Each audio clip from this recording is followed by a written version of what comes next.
हाँ, रुको रुको रुको, एक मिनट रुको। मुझे पता है कि तुम में से बहुत से लोगों को एपिसोड का रिव्यू देखने में घंटा इंटरेस्ट नहीं है, और अगर तुमको एपिसोड का रिव्यू ही देखना है तो मैंने स्क्रीन पर टाइमिंग दे रखी होगी, तुम वहाँ तक वीडियो स्किप कर सकते हो। और अब मेरी बात सुनो, जिनको एपिसोड का रिव्यू नहीं देखना है। अब मुझे पता है कि तुम में से कोई ना कोई कमेंट में बोलेगा कि क्या वे एपिसोड का रिव्यू क्यों कर रहा है। तो देखो, एपिसोड का रिव्यू करने के मेरे दो रीज़न हैं। एक रीज़न तो ये है कि ओडेन की बैक स्टोरी अब एंड हो चुकी है, जो कि आई थिंक तुम सभी को बहुत ही ज़्यादा बोर कर रही थी, और अब शुरू होने वाली है ओनिगाशिमा की बैटल, जो कि कमाल की होने वाली है। एंड सेकंड रीज़न ये है कि जैसा ही तुम सभी को पता ही है कि मैंने 1-2 महीने से कितने ज़्यादा गैप ले लिए हैं, जिससे कि मेरी रेगुलर वीडियो डालने की आदत अब बिगड़ चुकी है। तो अब मुझे कुछ इजी टॉपिक्स चाहिए जिन पे कि मैं जल्दी जल्दी वीडियो डाल सकूं, और रिव्यू से तो कुछ अच्छा हो ही नहीं सकता है, मतलब इजी।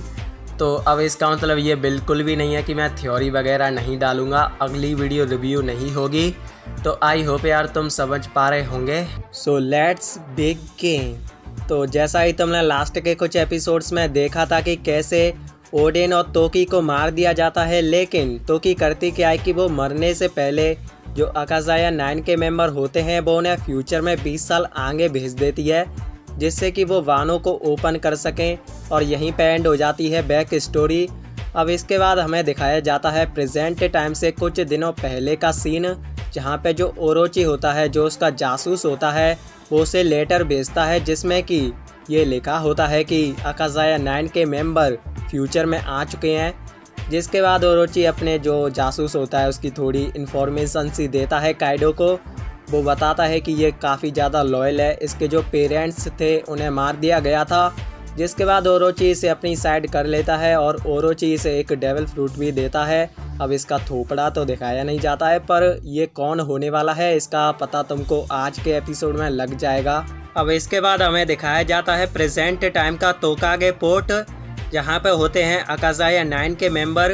हाँ, वहाँ पे एक नहीं होता है, जो कि होता है नेको मोमोशी, लेकिन इन सभी के अलावा वहाँ पे और कोई नहीं होता है। तुम बोल सकते हो कि एक तरह से इनका चूतिया सा कट गया है।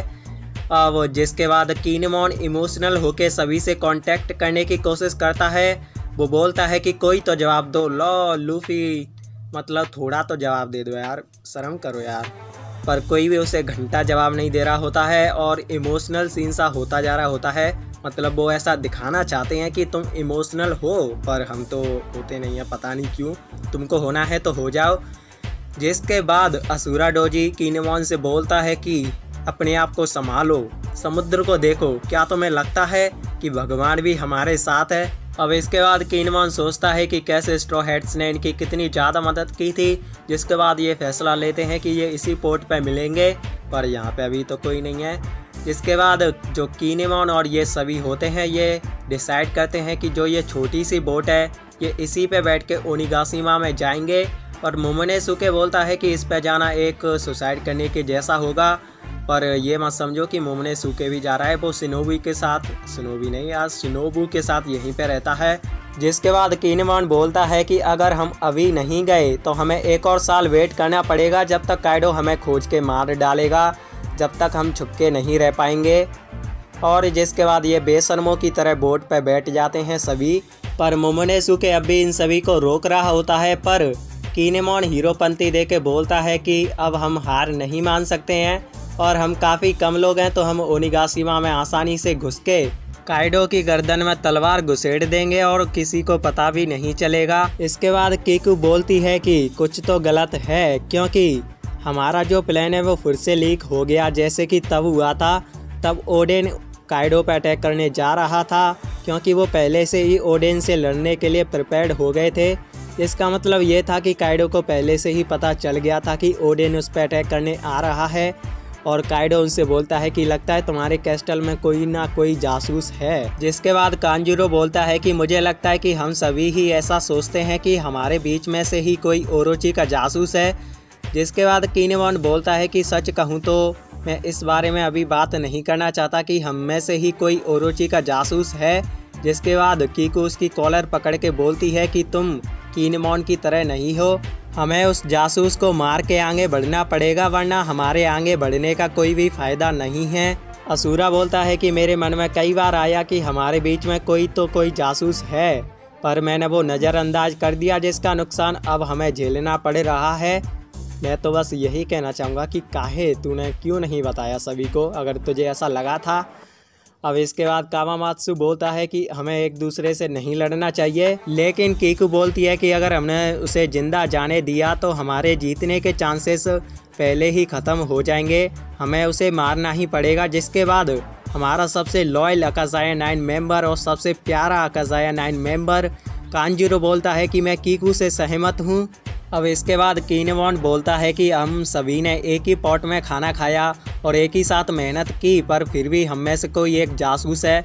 उस बंदे पे काइडो ने और ओरोची ने इतने ज़्यादा जुल्म किए कि उसे जासूसी करनी पड़ी। इसमें मेरी ही गलती है कि मैंने उसे नोटिस नहीं किया। I am sorry. अब किनेमॉन ज़्यादा ही अच्छा नहीं बनना है।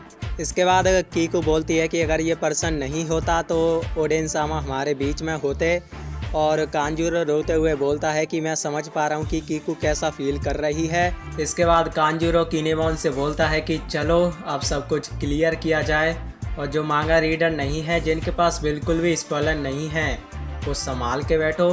अब इसके बाद कड़कती है बिजली और हमें दिखाई जाती है एक ईविल स्माइल, और कांजूरो बोलता है कि वो मैं हूँ। लेकिन किनेमॉन बोलता है कि तुम मजाक कर रहे हो, क्योंकि तुम भी तो उस दिन जल के मरने ही वाले थे। तो कांजूरो बोलता है कि हाँ, अगर उस दिन मैं मर भी जाता तो मैं बस अपना एक रोल पूरा करता, जो कि था ओडेन के लिए लॉयल बन के रहना। और ये बोलता है कि पहले तो मैंने तुम्हारा पूरा विश्वास जीता, जिसके बाद मैं सारी इन्फॉर्मेशन ओरोची-सामा को भेजता रहा।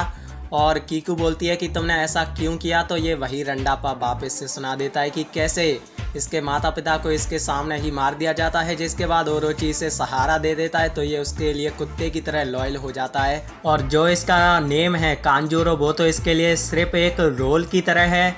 इसका रियल नेम तो है कोरोजुमी कांजूरो। और आज तक जितने भी इनके सारे प्लान लीक हुए हैं वो सभी इसी ने किए हैं। जैसे कि जो यासुई ने अपनी जान दे के इनका प्लान बचाया था, जिसके बाद वो भी प्लान इनका लीक हो जाता है, वो भी इसी ने ही किया था। और जैसा ही तुम सभी को पता ही है कि कोई भी बिना विवरे कार्ड के जोऊ आइलैंड पर नहीं जा सकता है, तो ये करता क्या है कि जो विवरे कार्ड होता है ये उसे जैक को दे देता है, जिसकी वजह से जैक जोऊ आइलैंड पे पहुंच जाता है। और जो इनका लेटेस्ट प्लान था वो भी इसी ने ही लीक किया था, जिसके बाद ओरोची सारे ब्रिज और 1000 सनी को उड़वा देता है। तभी यहाँ पे आ जाते हैं काइडो की 3 बड़ी बड़ी शिप, जिसमें कि होते हैं काइडो के पायरेट्स, जो कि एक तरह से इन सभी का मजाक उड़ा रहे होते हैं कि कैसे इन्हीं में से एक ओरोची का स्पाई है, और उन्हें पता होता है कि कांजूरो ही वो स्पाई है। तो जो किनेमॉन होता है वो गुस्से में आके कांजूरो की गर्दन उड़ा देता है। अब तुम ये मत समझना कि कांजूरो का खेल ख़त्म हो गया। उसकी गर्दन कटने के बावजूद भी वो रंडापा मचा रहा होता है। वो बोलता है कि ओरोची-सामा ने मुझसे बोला है कि अब अपना खेल ख़त्म कर दो। और तभी जो मोमोनेसुके होता है और जो शिनोबु होती है, उसके पीछे से आता है कांजूरो। अब तुम ये सोच रहे होगे कि फिर वो बोट पे कौन है, तो वो बोट पे है कांजूरो की ड्राइंग। यस, सरप्राइज, कांजूरो बहुत ही अच्छा पेंटर है। मतलब सच में यार, क्या ही ड्राइंग की है साले ने। जिसके बाद कांजूरो अपनी ड्राइंग से 2 रियलिस्टिक स्नेक बनाता है, जो कि शिनोबु को पकड़ लेते हैं।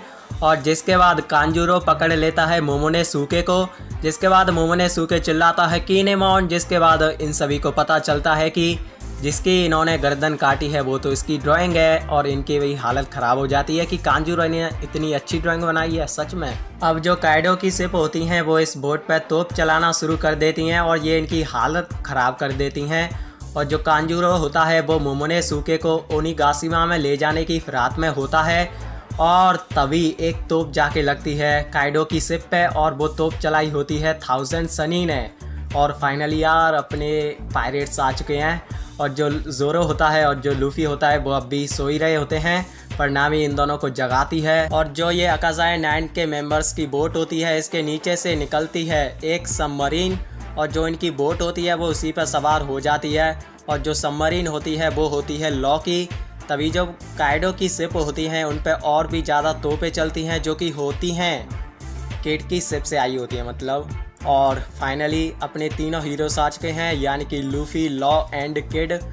और जो कांजूरो होता है उसकी हालत ख़राब हो गई होती है और यहीं पे एपिसोड हो जाता है and. So thanks for watching.